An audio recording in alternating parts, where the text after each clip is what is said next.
नमस्कार, मैं हूं संदीप चौधरी। आजकल देश में 3 शब्द वायरल हो रहे हैं, बटेंगे तो कटेंगे, और इसी के इर्द गिर्द राजनीतिक रणनीतियां भी बनाई जा रही हैं और आरोप प्रत्यारोप भी लगातार एक दूसरे पर लगाए जा रहे हैं। बयान दिया था योगी आदित्यनाथ ने, जिसे प्रधानमंत्री मोदी ने भी लपक लिया, और उसके बाद सरसंघ चालक मोहन भागवत भी इसी नारे को आगे बढ़ाते दिखे। विपक्षी खेमे से पलटवार भी हुआ है। अखिलेश यादव कहते हैं जुटेंगे जुड़ेंगे तो जीतेंगे, और महाराष्ट्र में भी इसकी बात हो रही है, इसकी बात उत्तर प्रदेश में भी हो रही है। यह हिंदू मुसलमान की राजनीति फिर से सर उबारती दिखाई दे रही है क्या? इसमें 2024 के लोकसभा नतीजों की क्या कुछ गूंज भी सुनाई देती है, और आने की राजनीति कैसे होने वाली है उसकी एक बानगी भी दिखती है क्या? इसी पर आज चर्चा करने के लिए एक बेहद ही खास मेहमान मेरे साथ एबीपी न्यूज पर जुड़ गए हैं। AIMIM के मुखिया असदुद्दीन ओवैसी हैदराबाद से सीधे मेरे साथ जुड़ चुके हैं। ओवैसी साहब, ये बटेंगे तो कटेंगे, इन 3 शब्दों की बड़ी गूंज सुनाई दे रही है। इन शब्दों को आप कैसे देखते हैं? देखिए, ये जो शब्द इस्तेमाल करना शुरू किए उत्तर प्रदेश के मुख्यमंत्री योगी आदित्यनाथ ने, आपने सही कहा, फिर उसके बाद प्रधानमंत्री ने, अब आरएसएस के सरसंघचालक ने भी यही ज़बान में बोलना शुरू कर दिया। मगर हम ये भूल रहे हैं कि ठोक देंगे बुलडोज़र भी बीजेपी ने शुरू किया था, और ये शब्द इसलिए इस्तेमाल हो रहा है ताकि रिपीटेडली सिर्फ मुसलमानों को टारगेट किया जाए। हमारा मानना है कि देश कैसे मजबूत होगा? देश मजबूत होगा जब यूनिटी होगी और इंसाफ होगा। बगैर इंसाफ के यूनिटी कैसे होगी? अगर आपके प्रशासन में आप वहाँ पर किसी को ले जाकर एनकाउंटर करते हैं और बगैर कानूनन ड्यू प्रोसेस फॉलो करे आप ले जाकर बुलडोज़र से घरों को तोड़ देते हैं, लोगों को बेघर कर देते हैं, तो फिर ये तो कौन सी बात कर रहे हैं? कौन सी दुनिया में रहकर बात कर रहे हैं आप? अगर कोई शख्स अति उत्साही शख्स ओवैसी साहब अगर झंडा बदल देता है, झंडा बदलने की सजा क्या गोली होती है कि जान से मार दिया जाए किसी को? आप क्योंकि बहराइच में जो दंगा हुआ उसका जिक्र कर रहे हैं, तो मैं राम गोपाल मिश्रा के साथ जो हुआ वो स्पेसिफिकली आपसे पूछना चाहूंगा, क्या झंडा उतारने की सजा गोली मारना हो सकती है? हरगिज़ नहीं, हरगिज़ नहीं। किसी भी शहरी को, सिटीज़न को किसी की जान लेने का इख्तियार नहीं है। हाँ, सेल्फ डिफेंस का कॉन्सेप्ट है हमारे लॉ में, मगर किसी की, मिश्रा साहब की जान ले ली गई, वो कत्ल है, मर्डर है, इससे कोई इनकार नहीं कर सकता। मगर उसका बदला अगर प्रशासन ये कहकर लेती है कि उस मुकाम से ले जाकर 70 किलोमीटर दूर ले जाकर यहाँ पर हथियार छुपाए गए, ये नेपाल जाने वाले थे, और फिर पैर पर गोली मारकर एक वीडियो निकाला जाता है, फिर उनसे कहा जाता है कि तुमने भागने की कोशिश की, हमसे गलती हो गई। हम ये कहना चाह रहे हैं कि अगर मिश्रा साहब को इन लोगों ने मारा है तो कोर्ट किस लिए है? आप सज़ा दिलवाइए ना उन लोगों को, मैक्सिमम पनिशमेंट दिलाइए बीएनएसएस में। आप कौन रोक रहा है आपको? मगर उसके बजाय आप सिर्फ इंस्टेंट जस्टिस, आप चाहते हैं कि मैगी नूडल्स की तरह या मैकडॉनल्ड के बिग मैक की तरह आप जस्टिस दे दें, तो फिर कोर्ट किस लिए है? जज किस लिए है? कानून किस लिए है? तो बिल्कुल गलत हो जाएगा ना। तो ये तो फिर अगर कोई सरकार अगर बंदूक से इंसाफ करेगी, गोली से इंसाफ करेगी, तो फिर संविधान गया भाड़ में, बीएनएस गया कचरे की कुंडी में, तो फिर मॉब जस्टिस हो जाएगा। ये तो रूल बाय गन हो जाएगा, रूल ऑफ लॉ ही नहीं रहेगा इसमें। पर बटेंगे तो कटेंगे, आप इसको बुलडोजर एक्शन से, उस पर मैं आगे और तफसील से आपके साथ बात करने वाला हूं। उसे आप जोड़ देते हैं कि ये जी हिंदू लामबंदी है। अगर आप, और अभी आज मैं इंस्टाग्राम पे ही देख रहा था आपका बयान कि भाई महाराष्ट्र में आप देखिए आदिवासियों का नेता है, दलितों का नेता है, किसानों के नेता हैं, मराठों के नेता हैं, मुसलमानों का नेता क्यों नहीं हो पाता? आप असदुद्दीन ओवैसी को वोट दें या ना दें, पर अपना एक नेता तो चुन लें। आप भी तो मुसलमान लामबंदी की बात करते हैं, तो हिंदुओं को अगर कोई लामबंद कर रहा है वो कैसे गलत कर रहा है? अगर आप मुसलमानों को लामबंद करके उनकी आवाज बनने की बात करते हैं वो जायज है, तो ये जायज क्यों नहीं? सर, मैं आपको आंकड़े देता हूं और आप डिसाइड कर लीजिए, आपके सुनने वाले डिसाइड कर लीजिए। महाराष्ट्र में मुसलमान 12% हैं।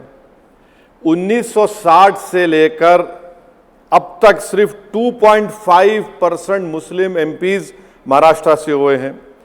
असेंबली में 2014 में 9 जीत कर आए, यानी सिर्फ 3% है 288 एमएलएस का। मेरा सवाल यह है कि अगर हम लोकतंत्र को मानते हैं कि पार्टिसिपेटिव फॉर्म ऑफ डेमोक्रेसी है, हमारे बुजुर्गों ने, मुजाहिदीन आज़ादी ने ख्वाब देखा था, तो फिर मुसलमान क्यों नहीं जीत रहा है? इसका जिम्मेदार मैं हूं। कौन है जिम्मेदार इसका? आज महाराष्ट्र में इम्तियाज जलील को 2024 के चुनाव में सबने मिलकर हराया। 15 साल के बाद एक मुस्लिम एमपी 2019 में जीता। कर्नाटका इतना बड़ा प्रदेश है, एक मुस्लिम एमपी नहीं है।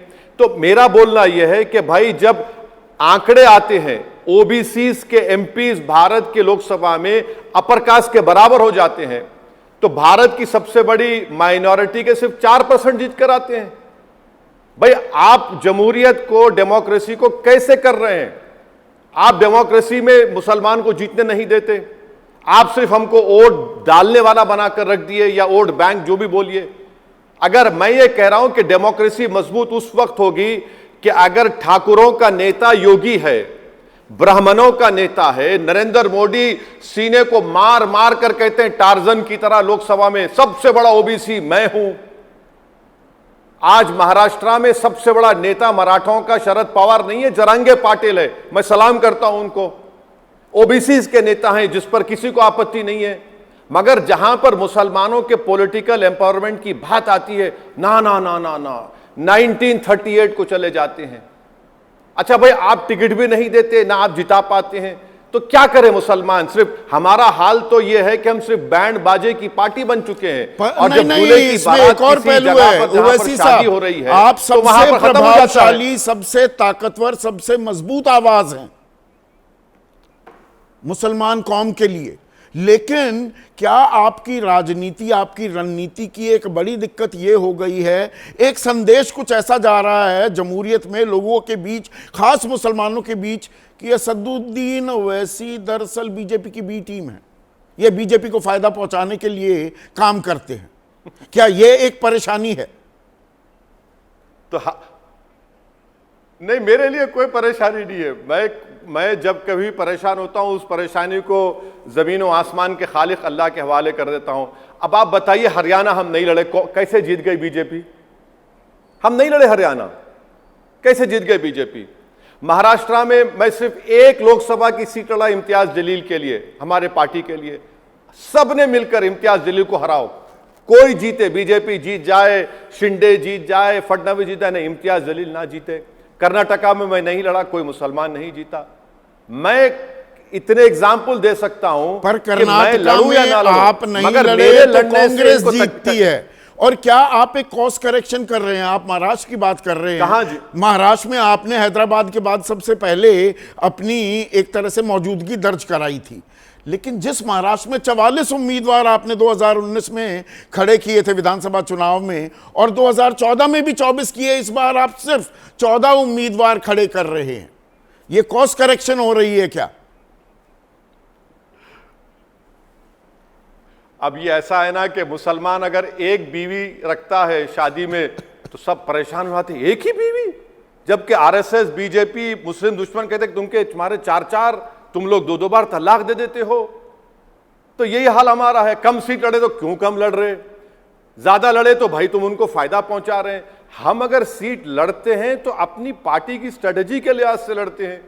अब मैं क्या देखते रहूं कि भाई इनको ये कोई नाराज होगा, नहीं होगा? मेरी पार्टी की स्ट्रेटजी, हमने डिसाइड किया कि नहीं, आप बीजेपी को फायदा नहीं होने देना चाहते हैं किसी भी कीमत पर विधानसभा चुनाव में।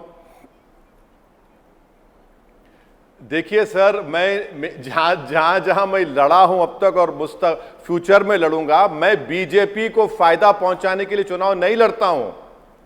जो बड़ी बड़ी पार्टियां बीजेपी को रोक नहीं पा रही है, उनसे कोई सवाल ही नहीं करता ना कि भाई हरियाणा में कैसे बीजेपी जीत गई, जबकि हरियाणा में जो मुस्लिम आबादी है वो चंद जिलों तक सीमित है। वो दक्षिण का जो इलाका है, नूह, फिरोजपुर, झिरका, तावड़ू, वहां तक ही सीमित है। तो वही तो मैं कह रहा हूं, चलिए वहां पर तो फिर दूसरे जो इलाके जाटों के हैं, अदर बैकवर्ड क्लास के हैं, दलितों के हैं, बिंड के हैं, पाल के हैं, वहां पर कैसे हार गए दूसरे पार्टी के लोग?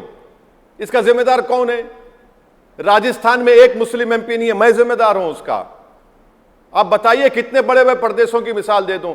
अच्छा, आज जो भारत की पार्लियामेंट में जितने मुसलमान जीत कर आए हैं, सिर्फ 2 एमपीज को छोड़कर, एक आपकी गाजीपुर और दूसरा तमिलनाडु की, बाकी के सब तो उन पार्लियामेंट के कॉन्स्टिट्यूंसी से जीत कर आए जहां पर मुसलमान 35% के ज्यादा हैं। तो इन पार्टीज का क्या रोल रहा बताइए, जो क्लेम करते हैं? तो राजनीति के चलिए हरियाणा, राजनीति के प्रजातंत्र के हाशिए पर धकेला जा रहा है मुसलमानों को। तो महाराष्ट्र में जरा एक चीज साफ कर दीजिए, फर्ज कीजिए ओवैसी साहब, अगर त्रिशंकु विधानसभा होती है या किसी के समर्थन की जरूरत होती है, महायुति या महाविकास अघाड़ी, किसे आप समर्थन देंगे? हम हरगिज हमारी स्ट्रेटेजी यही है, मैंने ऐलान भी किया है, अनाउंस किया है कि हमारा पहला स्ट्रैटेजी यह है कि जहां हमारे उम्मीदवार कैंडिडेट्स उनको कामयाब किया जाए, और दूसरा हमारा सबसे बड़ा ऑब्जेक्टिव यह है कि दोबारा शिंदे, फडणवीस और अजित पवार की सरकार ना बने। यह तो मैं ओपनली कह चुका हूं, आप महाविकास अघाड़ी का समर्थन करने को तैयार हैं? मेरे 5 एमएलए जीत कर, पर महाविकास अघाड़ी का समर्थन करने को तैयार हैं अगर उन्हें जरूरत पड़ती है तो? सुनिए, शिंदे, फडणवीस, अजीत पवार की सरकार दोबारा ना बने, जब नतीजे आ जाएंगे आप मुझे बुला लीजिए आपके प्रोग्राम में। भाई बिहार में हमारे 5 एमएलए जीते थे, वहां पर इलेक्शन हुआ स्पीकर का, डिप्टी स्पीकर का, तो हमारे पार्टी के 5 एमएलए, जिसको उन 3 गद्दारों को बाद में तेजस्वी और लालू यादव ने खरीद लिया, उन्होंने तो उनके खिलाफ वोट दिया ना, ताईद में वोट दिया लालू के उम्मीदवार के, स्पीकर और डिप्टी स्पीकर के इलेक्शन में। इससे बड़ा प्रूफ क्या हो सकता है? 2014 से लेकर 2024 के पिछले पार्लियामेंट सेशन तक हर बिल में मैंने, इम्तियाज जलील ने, बीजेपी के हर कानून के खिलाफ हमने वोट दिया। यूएपीए का गंदा कानून बना दिया गया तो किसने सपोर्ट किया बीजेपी को बताइए? हमने उसका अपोज किया। आरटीआई का बिल लाया, हमने अपोज किया। सिटीजन अमेंडमेंट बिल का, मैंने उस बिल को फाड़ा पार्लियामेंट में। ट्रिपल तलाक का हमने उसको, अरे रिकॉर्ड है, हमारा ट्रैक रिकॉर्ड रहा है, इससे बढ़कर और क्या होगा? तेलंगाना में हमने बीजेपी को रोकने की कोशिश कर रहे हैं, आज भी कर रहे हैं। तो हर बार ये देखिए, ये जो सवाल हमसे किया जाता है ना, मैं ये कहना चाहूंगा कि ये बड़ा डिग्रेडिंग सवाल है कि ऐसा होगा तो आप करेंगे नहीं करेंगे। अरे भाई आप हरा दीजिए ना उनको, कौन रोक रहा आपको? हम तो कह रहे हैं कि हम तो कभी बीजेपी का साथ दिए ना कभी देंगे। समंदर के 2 किनारे एक कभी नहीं हो सकते इंशाअल्लाह। नहीं, मैं बिल्कुल समझ रहा हूं where you coming from Owaisi साहब, पर एक दिलचस्प राजनीति भी हो रही है। महाराष्ट्र के ही जुड़ा एक सवाल और मैं आपसे पूछ लेता हूं। वहां पर महायुति यानी कि बीजेपी की अगुवाई वाला जो गठबंधन है, उसकी सरकार है, और चुनाव से ठीक पहले जो मदरसों में शिक्षक हैं उनकी पगार, उनकी तनख्वाहें 8,000 से 18,000, 6 से 16,000 कर दी गई। ये चेंज ऑफ हार्ट है या हाथी के दांत खाने के और दिखाने के और? देखिए, जो जहरीला सांप होता है ना, उसका जहर मजेदार नहीं होता, उसका जहर जहर ही होता है। और वही सरकार है जो उत्तर प्रदेश में मदरसा बोर्ड को खत्म करने की कोशिश की, जो मामला सुप्रीम कोर्ट को गया। वही सरकार है जिसका नेशनल कमीशन फॉर चाइल्ड का जो चेयरमैन है, जिसने कहा कि मदरसों में जो हिंदू बच्चे पढ़ रहे हैं उनको निकालो, दूसरे मदरसे में डालो, जिसको सुप्रीम कोर्ट ने रोक लगा दी।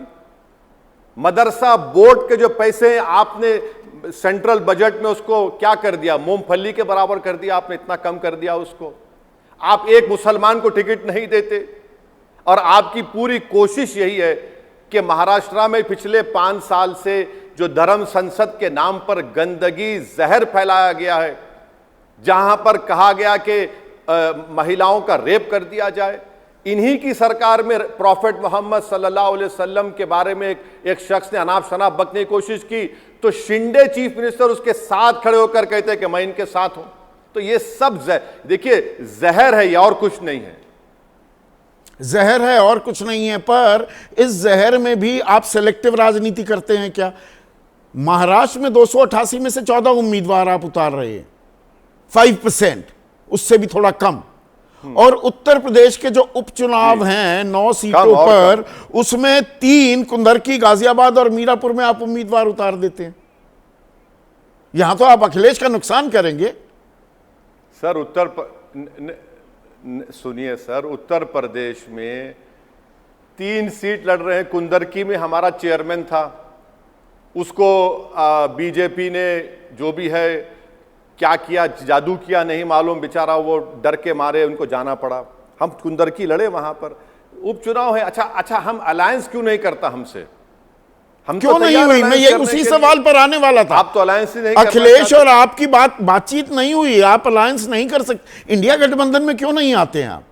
जब आप कह रहे हैं किसी भी कीमत पर, हर कीमत पर, बल्कि किसी भी नहीं, आप बीजेपी को हराना चाहते हैं, तो इंडिया गठबंधन का हिस्सा क्यों नहीं बनते?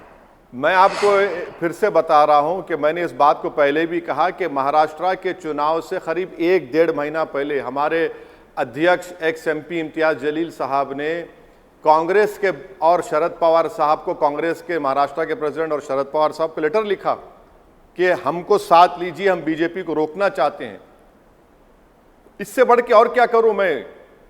और क्या कर सकता हूं मैं? जाके भीख तो नहीं मांग सकता ना, वो मेरी फितरत में नहीं है। अब और क्या, जो अगर ये सुनेंगे समझेंगे तो उनकी बात है, नहीं सुनेंगे तो मुझे तो मेरे 2 एमएलए हैं महाराष्ट्र में। कुंदरकी में मेरा चेयरमैन रहा है जो अब चला जा चुका है।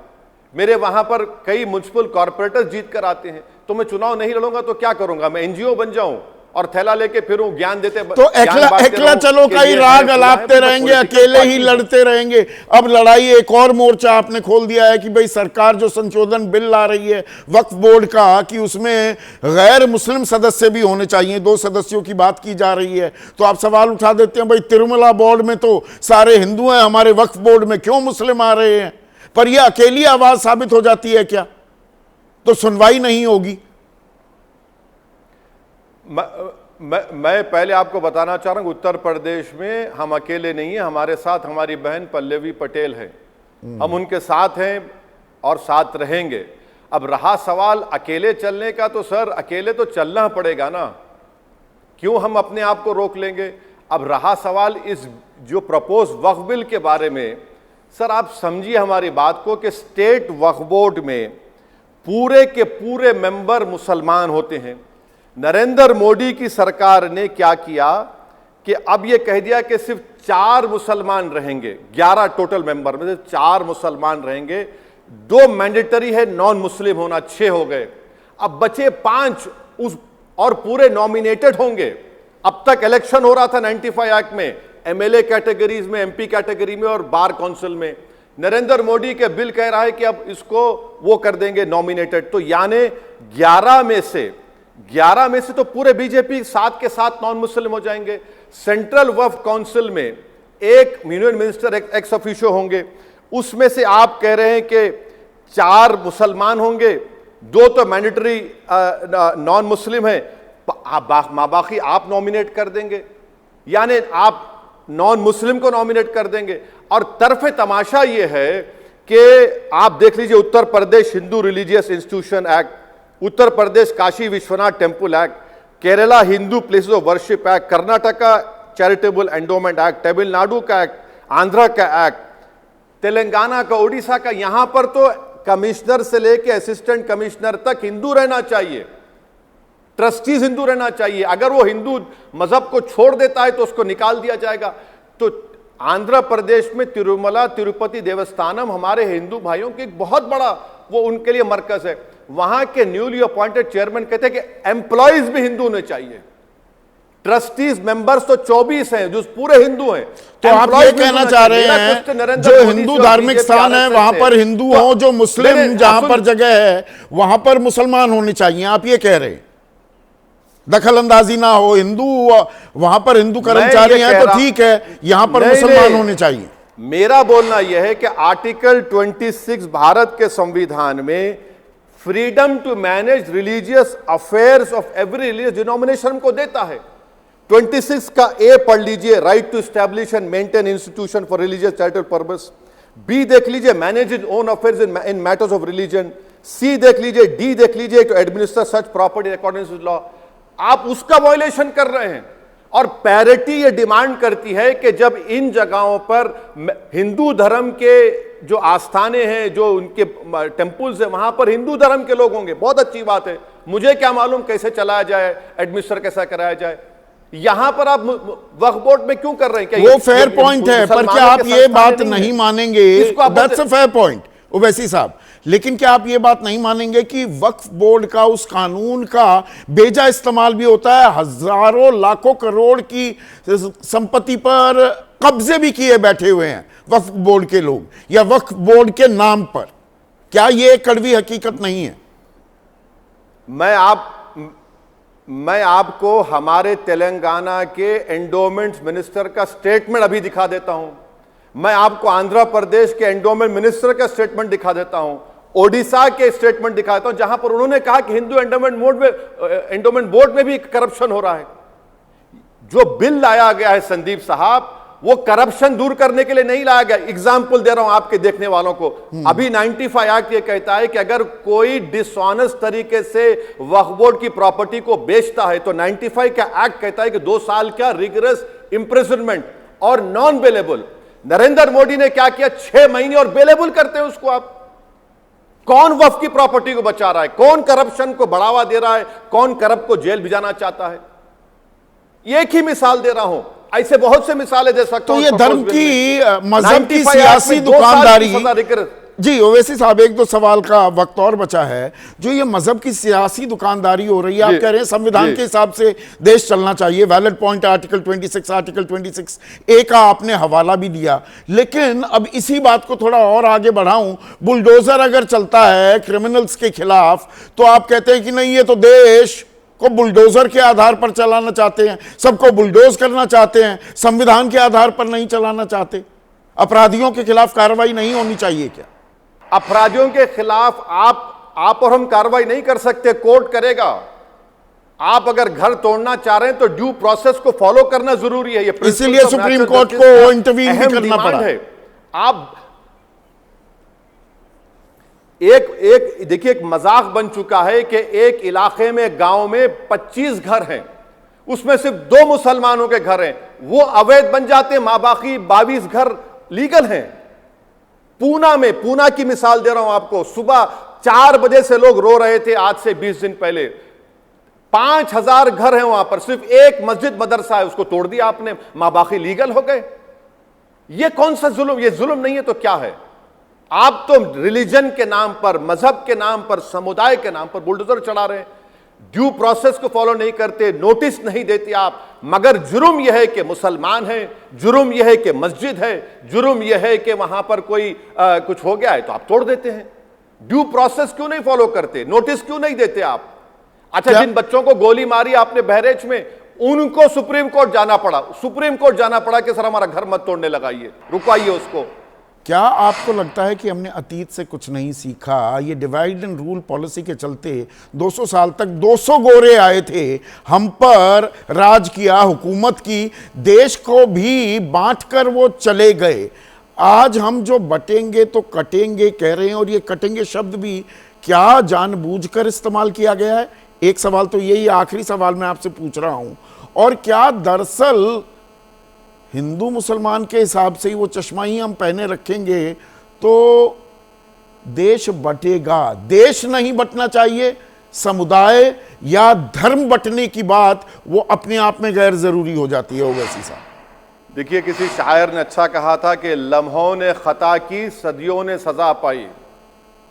लम्हों ने खता की, सदियों ने सजा पाई। और आपके दूसरे सवाल का जवाब भी इस शेर के जरिए देना चाह रहा हूं कि बर्बादी गुलिस्तान के लिए एक उल्लू काफी था, हर शाख पे उल्लू बैठा हुआ है, अंजाम गुलिस्तान क्या होगा?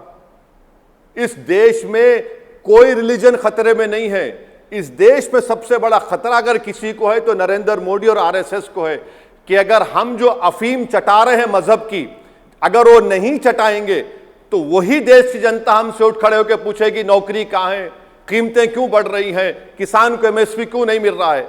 तो वो अफीम चटा रहे हैं कि इसी में उसको मिलाते रहो, यही बताते रहो और असली मुद्दों से आप भागते रहो, ये इनका मकसद है। इसीलिए वक्फ बिल लाया जा रहा है। पूरे देश में प्रोपेगेंडा कर दिया कि मुसलमानों के पास 5.5 लाख एकड़। सर, तमिलनाडु, आंध्र प्रदेश, ओडिशा के 11 एंडोमेंट टेंपल्स को मिला लिया जाए तेलंगाना के साथ तो 11 लाख एकड़ हैं हिंदू एंडोमेंट बोर्ड के पास। मगर देश के हिंदुओं को क्या मैसेज दिया गया? 5.5 लाख एकड़ मुल्ला जी के पास है। तो ये तो डेलिबरेटली किया जा रहा है ताकि असली मुद्दों पर इस देश की जनता कभी बात ही ना करे। और मुसलमानों का तो जहर फैला दिया गया, मुसलमानों को डराया जाए, इनकी वजह से सब प्रॉब्लम है। देखे हो, बहुत बहुत शुक्रिया असदुद्दीन अवैसी, बेबाकी से आपने राय रखी अपनी, हमारे हर सवाल का जवाब दिया है। लेकिन देश के लिए भी ये 3 शब्द ये कितने दिन गूंजते हैं और इसी के आधार पर राजनीति चलेगी भी क्या? असदुद्दीन ओवैसी ने तो सिर्फ बीजेपी पर यह पूरा ठीकरा फोड़ दिया है, लेकिन ताली क्या एक हाथ से ही बजती है? या धर्म की, मजहब की सियासी दुकानदारी हर राजनीतिक दल करता है, अपने अपने वोट बैंक साधने की कोशिश की जा रही है, तो बांटा जा रहा है। जोड़ा भी जाएगा क्या, इसका हमें इंतजार रहेगा। इस खास पेशकश में इतना ही। नमस्कार।